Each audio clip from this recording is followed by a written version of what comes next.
Bom, galera, agora a gente vai mostrar para vocês a reação completa da via glicolítica ou glicólise, com todas as suas 10 etapas e todas as enzimas envolvidas neste processo.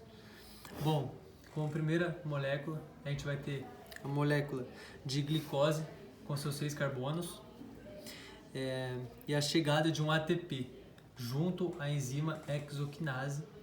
Né? Esse ATP vai doar um fosfato para essa molécula de glicose, tendo como produto a glicose 6-fosfato. A molécula de glicose 6-fosfato, sofrendo a ação da glicose 6-fosfato isomerase, vai formar como produto a frutose 6-fosfato. Essa molécula com fosfato, que com a chegada de mais um ATP, esse ATP vai doar mais um fosfato para essa molécula de glicose, né, que era de glicose, e sobre a ação da enzima 6-fosfofrutoquinase, vai formar a molécula de frutose 1,6-difosfato, tendo em cada extremidade um fosfato no primeiro carbono e um fosfato no 6º carbono. O porquê disso? Esses fosfatos vão fazer com que a molécula fique instável, ou seja, facilitando a quebra dessa molécula.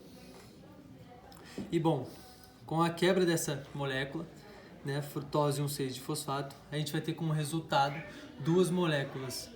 Uma molécula sendo a dihidroxicetona fosfato e uma molécula sendo a gliceraldeído 3-fosfato. Bom, a dihidroxicetona fosfato, sobre a ação da triose fosfato isomerase, ela vai se tornar a molécula de gliceraldeído 3-fosfato, por conta da função de isomeria que essa enzima vai influenciar sobre essa molécula, fazendo com que ela se torne essa molécula de gliceraldeído 3-fosfato e podendo ter o mesmo trajeto, os mesmos resultados, que a partir dessa molécula a gente vai obter aqui, que eu vou falar agora para vocês.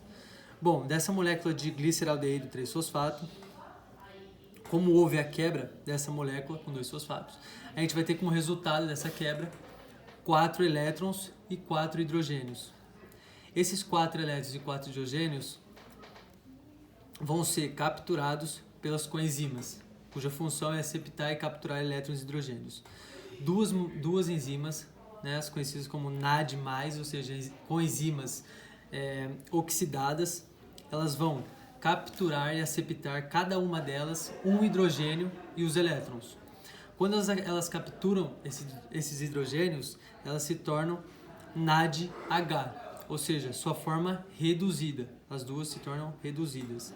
Sobre a influência da enzima 6-fosfofrutoquinase, a gente vai ter como resultado uma molécula de 1,3-difosfoglicerato, com os 2 fosfato. Da onde veio esse fosfato? Ele veio através das enzimas, que trouxeram esse fosfato para essa molécula de 1,3-difosfoglicerato, a fim de não deixá-la, de impedir com que ela fuja da célula através da membrana plasmática, impedindo que a reação aconteça. Ou seja, então esses 2 fosfatos servem para que essa molécula continue na reação e não permita que ela saia, e acabe a reação.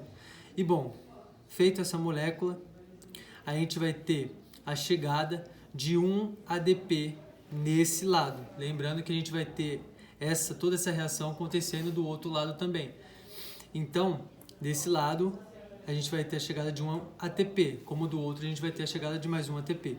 Esse ADP que chegou, ele vai retirar um fosfato dessa molécula de 1,3-difosfoglicerato, deixando, e sobre a ação da enzima fosfoglicerato-quinase, formando a fosfoglicerato 3-fosfoglicerato, que já só vai ter um fosfato, o outro foi usado para tornar esse ADP um ATP. Isso que eu estou falando desse lado, sempre, relembrando sempre que vai acontecer do outro lado da mesma forma.